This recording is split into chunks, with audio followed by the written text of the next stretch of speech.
Hello friends, I am Vivek Singh. थोड़ी मोड़ी कविताएं लिख लिया करता हूँ। आज आप सबों के समक्ष अपनी एक कविता पेश करने जा रहा हूँ।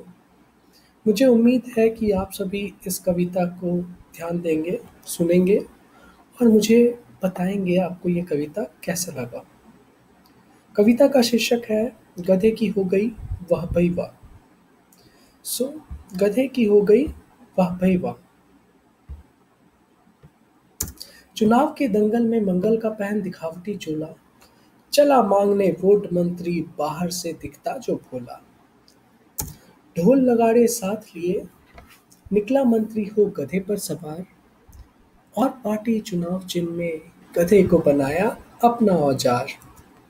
ना जाने मंत्री जी को गधा गया क्यों इतना भा, गधे की हो गई वाह भई वाह।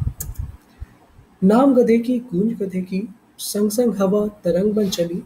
ना घोड़ा ना हाथी, बस गधा ही गधा का पोस्टर छपा गली हर गली। जब चिड़ियाघर के जानवरों ने सुना यह समाचार कमाल, जंगल का राजा शेर उस क्षण से हो गया एकदम बदहाल। कौन जानता था ईश्वर के जादू का होगा कुछ ऐसा प्रवाह, गधे की होगी वाह भई वाह। अब जहाँ से गुजरते गधे जनाब, पूरा स्पेशल होता उनका रख रखाव।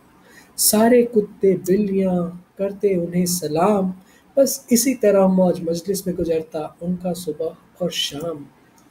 और मंत्री जी को तो गधा मानो इतना पसंद आया, गधे को गधा कहने के खिलाफ कानून भी बनवाया। अब तो गधे से घोड़ियां शेरनी बाघिन ने भी करना चाहा विवाह, गधे की हो गई वाह भई वाह। संसद में तो इसी विषय पर होने लगा क्लेश, न्यूज चैनल में 24 घंटे गधों पर आने लगा विशेष।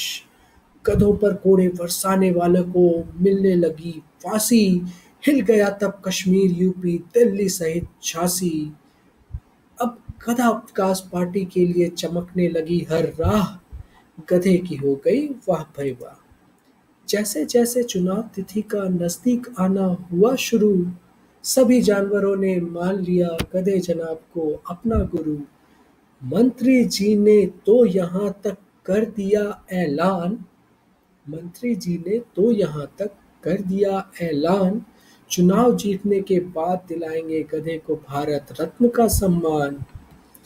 यह सुन गधों के दिलों में बजने लगे उमंग के नगाड़े, भारत रत्न की होड़ में उसने बड़े बड़े मंत्रियों को जो पछाड़े। अब तो बदल गया गधों का संपूर्ण खान पान, नाश्ते में अंगूर संतरा, खाने में पनीर बिरयानी का करने लगे फरमान।